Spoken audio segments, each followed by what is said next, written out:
In February 1981, a committee of 3 men sat across a table from a 50-year-old university professor in Lethbridge, Alberta.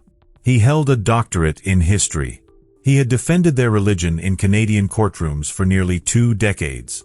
He was the great-grandson of one of the movement's earliest Canadian members. And in less than an hour, 3 men he had once called brothers were going to expel him from the only spiritual community his family had ever known. His name was Marvin James Penton. He was the closest thing the Watchtower Society had to a Western intellectual. And he had just made a single, fatal mistake. He had taken the same historical method he used at the University of Lethbridge, and he had pointed it at the archives of his own religion. What he found there is the story this video is going to tell. It is not a story about anger. It is not a story about a man who wanted revenge. It is a story about what happens when a trained historian opens the original documents of a movement that has spent more than 100 years rewriting them. And it is the story of why the book he wrote afterwards, published by a respected university press, is still, for decades later, considered the most devastating academic account of Jehovah's Witnesses ever produced. Stay with me, because the part most people do not know is what was in the letter he sent to Brooklyn before any of this began, and what came back. The leadership of the Watchtower Society had been openly hostile to higher education for decades. The argument was simple. The end of the present world order was imminent. Why waste 4 years on a degree for a system that was about to be destroyed at Armageddon? Young witnesses were told to pursue full-time preaching, to take menial jobs that would not interfere with door-to-door ministry, and to leave the universities to people whose faith was not strong enough to trust the promise. Penton ignored the cultural pressure. He earned his bachelor's degree at the University of Arizona in 1956. He earned a master's degree at the State University of Iowa in 1958. And in 1965, he earned a doctorate in history from the same institution. Along the way, he married Marilyn Kling, herself a devoted full-time preacher, and the two of them began a life that would, for the next 2 decades, bridge 2 worlds that almost never met. He was an active elder. She was a pioneer. He was also a working academic at the University of Lethbridge in Alberta, where he held a faculty position from 1967 until his retirement as professor emeritus in 1990. This combination, devout elder, professional historian, made him extraordinarily useful to the leadership of his religion. Throughout the 1960s and 1970s, the Watchtower Society in Canada faced an ongoing series of legal and political challenges over religious freedom, conscientious objection, refusal of military service, and the constitutional right to preach door to door. And the man they sent to argue their case before public officials, journalists, and academic audiences was Marvin James Penton. He was, in the most literal sense, the public intellectual of the Canadian branch of the religion. He wrote articles on Jehovah's Witnesses for the Canadian Encyclopedia and the Encyclopedia Americana. He served as past president of the Canadian Society of Church History. And in 1976, he published his first book through Macmillan of Canada. It was called Jehovah's Witnesses in Canada, Champions of Freedom of Speech and Worship. The title alone tells you everything. This was not a critical study. This was a defense. Penton wrote the book as a believer, an elder in good standing, and an active defender of the organization's record of civil rights litigation. By the time the book came out, the leadership in Brooklyn had a Western academic with impeccable credentials publishing favorable historical work about them through a mainstream publisher. They could not have asked for better cover. They trusted him completely. And that trust, more than anything else, is what made what happened next so devastating. The more deeply Penton dug into the archives to defend the organization, the more he started finding things he was not supposed to see. Things that did not match the history he had been taught in Kingdom Hall. Things that, once read, could not be unread. The man they had sent to defend them was about to discover that the official version of his own religion's past was, in significant places, simply not what the original document said. And he was going to do what historians do. He was going to write it down. And what happened after he wrote it down would make the front pages of Canadian newspapers and split his own congregation in half. Inside the archive, the discoveries did not come all at once. They came the way discoveries usually come for a working historian. Slowly, then all at once. Penton had access that almost no critic of the religion had ever enjoyed. He had decades of bound Watchtower magazines on his own bookshelves. He had access to university libraries with archived 19th-century theological journals, German newspapers, Canadian court records, and the personal correspondence of Bible student pioneers. He had the trust of older witnesses, who handed him primary documents from the early days of the movement without hesitation, because he was one of them. And one evening, in his office in Lethbridge, he opened the first of those old volumes side by side with a Watchtower magazine sitting on his coffee table at home. The two did not match. Consider 1914. By the time Penton was an elder, the official narrative was clean. Russell had predicted that 1914 would mark the start of the last days. The invisible enthronement of Christ. The beginning of the time of the end. The First World War had proved him right. The math, the organization said, had worked. But Penton was holding Russell's actual publications in his hands.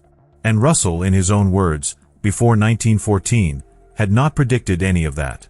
Russell had predicted that 1914 would be the end. Not the start. The end of human government. The destruction of the nations. The glorification of the saints, taken to heaven. The fulfillment of the kingdom on earth. That was the prophecy. And it had not happened. Penton sat with that for a long time. He had taught the official version. He had defended it to journalists. His own father had taught it to him. His own grandmother had believed it on her deathbed. And it was on the page in print, in black and white, not what Russell had actually said. Then there was 1925.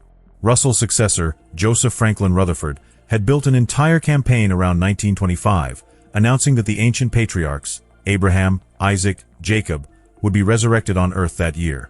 The slogan ran across the front pages of the organization's publications. Millions now living will never die. Witnesses sold their homes. Families pulled their children out of school. Elderly believers gave away their savings. And 1925 came and went, and nothing happened. Years later, Rutherford himself was recorded acknowledging in a closed meeting that he had made a fool of himself over 1925. The public flock was never given that admission. Penton's grandparents had lived through 1925. They had heard the promises. They had waited. And the same organization that had asked them to wait had, when nothing came, simply moved on. And then there was 1975. Penton did not have to research 1975. He had lived through it as a serving elder. He had watched the build-up in the late 1960s. He had stood at the back of conventions where district overseers spoke of how short the time had become. He had counseled younger witnesses to skip college because the new world was just around the corner. He had watched couples postpone children. He had watched men in their 50s sell businesses they had spent their lives building. He had watched the slogan, "Stay alive till 75, printed on the literature, repeated from the platform, whispered in the parking lots after meetings. And he had watched, after 1975 passed without incident, what the leadership did next. They blamed the members. The same magazine that had built the expectation now published articles suggesting that ordinary witnesses had gotten carried away, that they had read too much into innocent statements, that the leadership had only suggested possibilities, never promised dates. The men who had sold their homes were quietly told they should not have done so. The young people who had refused university degrees were quietly told they should have planned for the future. Penton had the back issues. He knew what had been printed. He knew the date had not come from the rank and file. It had come from the platform. This was the pattern. Failed expectation. Quiet revision. Blame placed on the members. New light. Move forward. And for the first time in his life, a question began to take shape in Penton's mind that he had never let himself ask before. If the organization had revised 1914, and revised 1925, and revised 1975, what else had it revised? He still believed, at this stage, that the men running the organization in Brooklyn were honest people who simply did not realize the scale of the historical inconsistencies. He still believed the religion could be reformed from within. He still believed. But somewhere in his office, on the shelves where the old volumes were stored, there was a document waiting. A document from 1933. A document the modern organization almost never mentioned. And when Penton finally pulled it down and translated it, he was going to find that the problem was not just wrong dates. The problem was that the leadership of his religion had, at a specific moment in the 20th century, written a letter to one of the darkest regimes in human history, and then spent 50 years pretending it had never happened. The letter to Hitler. June 1933. Berlin. Adolf Hitler had taken full power in Germany 3 months earlier. The new regime was already moving against religious minorities. The Jehovah's Witnesses in Germany, then known as Bible students, were under increasing pressure. And in that month, the second president of the Watchtower Society, Joseph Franklin Rutherford, traveled to Berlin. He convened a large convention of German witnesses. He issued a public document. In German, it was called the Erklärung. In English, the Declaration of Facts. The Declaration of Facts is one of the most uncomfortable texts in the modern history of the religion. In it, Rutherford addressed the Hitler government directly. He emphasized that the witnesses and the new regime shared certain enemies. He attacked Britain and the United States as the seats of corrupt commercial and political power. He attacked the League of Nations. And in language that has been studied by historians ever since, he made statements that drew an unambiguous line between his movement and the Jewish people of Europe. That was the public document. There was also a letter. A private letter, signed by leaders of the Watchtower Society, including the man who would later become the organization's third president, Nathan Knorr. The letter was sent to Hitler himself. It sought a working accommodation between the regime and the witnesses on the basis of shared opposition to certain political and financial forces. Hitler rejected it. Within months, the regime began the systematic persecution of the Jehovah's Witnesses in Germany. Many were arrested. Many were sent to concentration camps. Many died there. And from that moment forward, the organization began telling a single, dignified story about its conduct under the Nazis. The witnesses, in that story, had been pure and steadfast opponents of National Socialism from the first day. Alone among Christian groups. Uncompromising. Resistant from the start. That story became central to the religion's self-image after the war. It was repeated in publications. It was taught at assemblies. It was used, in international media coverage for decades, as proof of moral integrity. But the original Declaration of Facts existed. And the original 1933 letter to Hitler existed. And Penton found them. In 2004, after years of additional research, he would publish his findings as a separate full-length book, Jehovah's Witnesses and the Third Reich, Sectarian Politics Under Persecution, released by the University of Toronto Press. His argument was specific and historically careful. He did not deny the suffering of German witnesses. He documented it. He did not deny the courage of individual believers. He acknowledged it. What he argued was something different. He argued that the leadership in Brooklyn had, in the first months of the Nazi regime, attempted to negotiate a working relationship with Hitler on the basis of shared opposition to certain enemies. And that when that attempt failed, the same leadership had spent the next half-century rewriting the public record to pretend it had never happened. This claim was not uncontested. The German historian Detlef Garby, who directed the Neuengamme concentration camp memorial in Hamburg, disputed parts of Penton's interpretation. He argued that Penton overstated the significance of the early gestures and underplayed the depth of subsequent witness resistance. Other scholars sided with Penton. The debate among professional historians continues to this day. But the documents themselves are no longer in dispute. The Declaration of Facts is real. The 1933 letter is real. The text exists. It is in the archives. It can be read by anyone willing to look.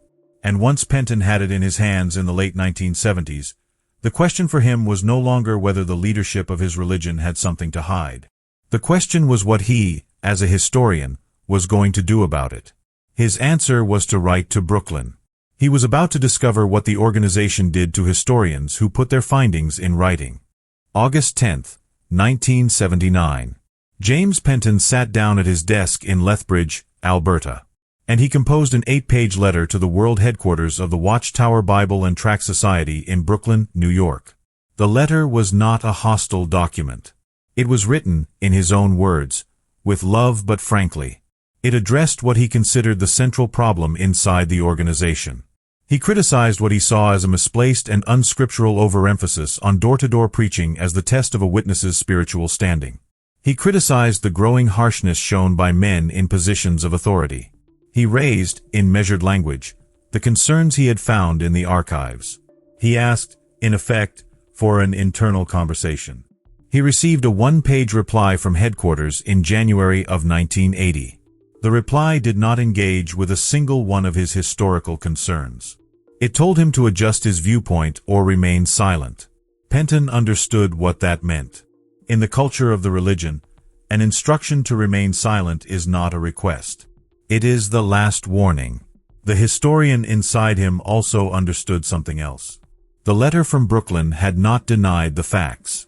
It had simply refused to discuss them.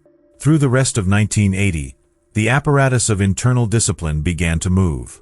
He had resigned as an elder in December of 1979, then withdrawn the resignation the next day, hoping to fight the matter inside the congregation. Visiting representatives from the society began arriving in southern Alberta. Assembly talks were delivered that, to anyone paying close attention, were clearly directed at Penton himself. One traveling speaker reached for a word that ought to be remembered. Leprosy. That was the word. Not for a disease. Not for a physical contagion. For Penton's ideas. The Canadian researcher James Beverley later quoted the moment.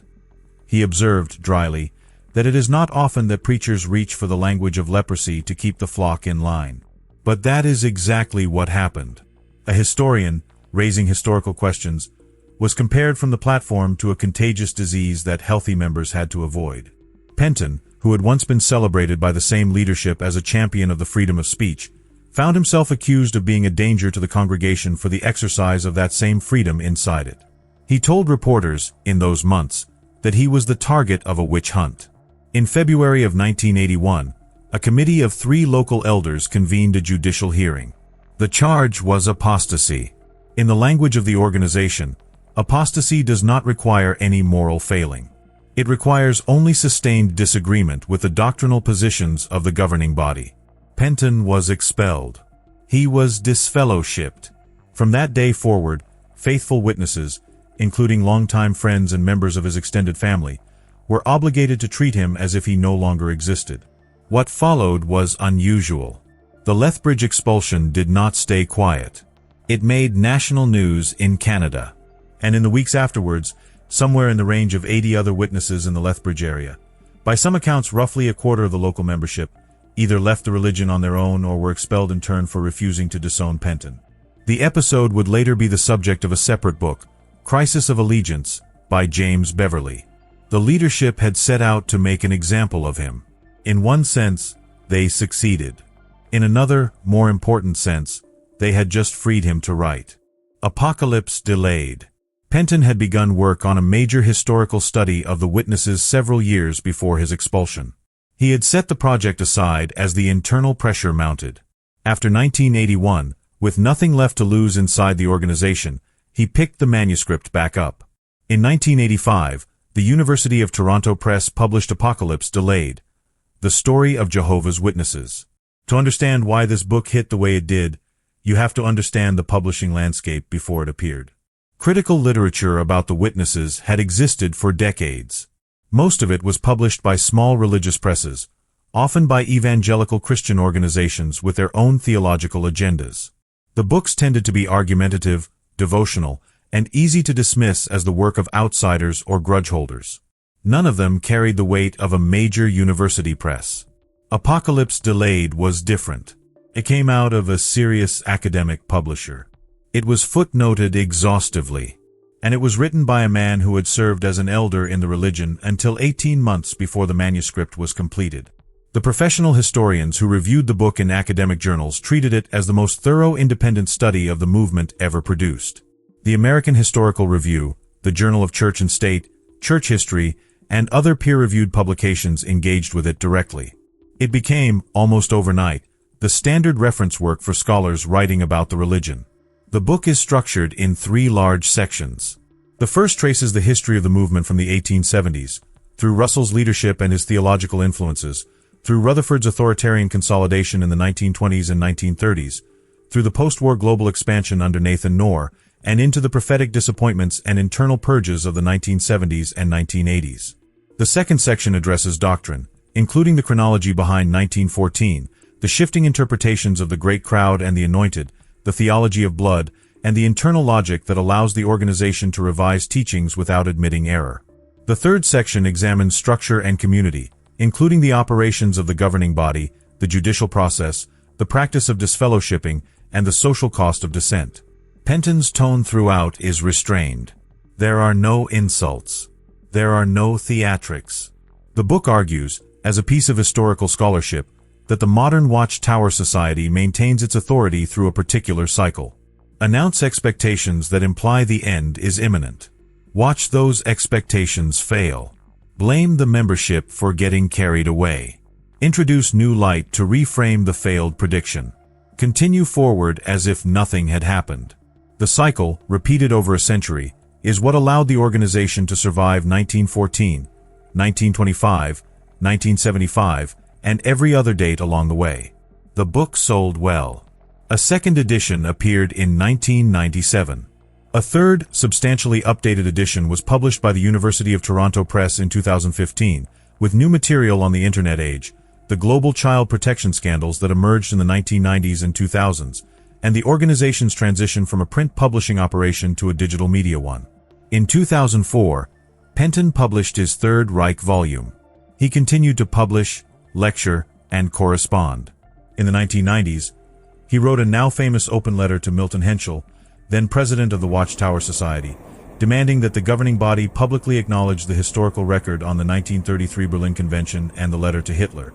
He signed it with three things after his name: former Jehovah's Witness, professional historian, Christian.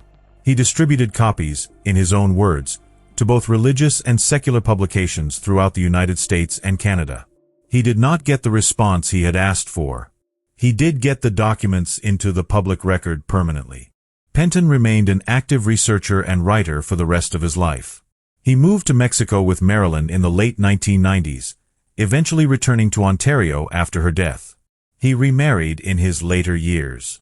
He continued to lecture at the Burlington Senior Center and to mentor younger researchers and former members. He kept the bird feeder full. He tended his garden.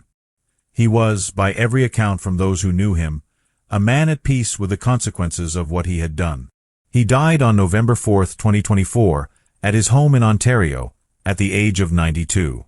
The story of James Penton matters for a reason that goes beyond the man himself.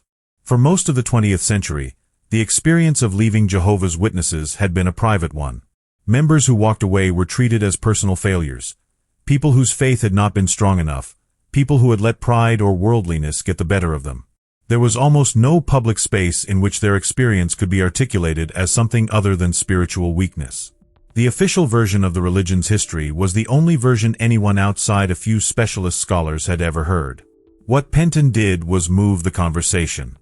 He took the experience of leaving, the doubt, the questions, the sense that the official history did not match the documents on the shelf, and he placed it inside the framework of professional historical scholarship.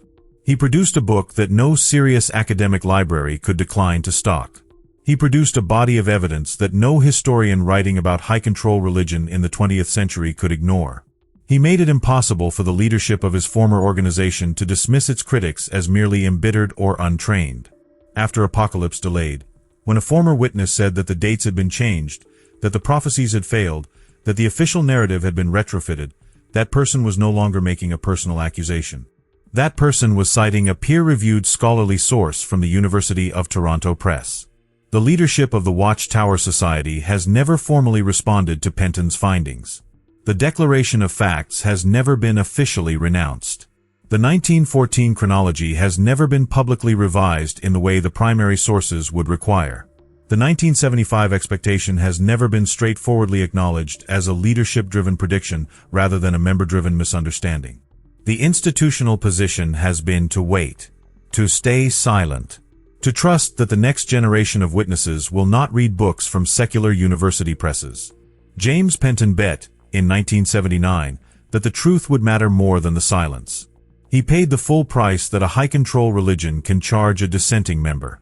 He lost his congregation, his social world, and significant relationships inside his own extended family. He spent the next 43 years documenting what he had found. When he died in 2024, the documents were still there. The footnotes were still there. The book was still in print. And the story that the leadership had once trusted him to defend in court, the story they had once been so proud to have an academic willing to tell on their behalf, had been replaced in every serious university library in the world by the one he wrote after they expelled him. Before we close, a question I want you to sit with. Does an institution, any institution, have the right to rewrite its own history in order to protect its own authority? Leave your answer in the comments. Not as a yes or a no, as your honest reasoning. If you grew up inside the organization, your perspective on that question matters more than anyone else's. If you came to this video from the outside, your perspective matters too. The point of this channel is not to tell you what to think. The point is to put the documents on the table and let you think with them. If you have made it this far, you understand something most viewers will not. You understand why the work of a quiet professor in a small Canadian city ended up reshaping the entire public conversation about one of the largest high-control religions of the 20th century. You understand that history is not the version told from a stage on a Saturday morning. History is the version that survives in the documents. If you want more investigations like this one, built on primary sources, on the original publications, on the work of historians who paid for what they wrote, subscribe to the channel and turn on the bell. Share this video with someone who has spent years inside the organization, or with someone who is trying to understand a family member who has. The conversation matters. The record matters. And it is still being written. We will see you in the next investigation.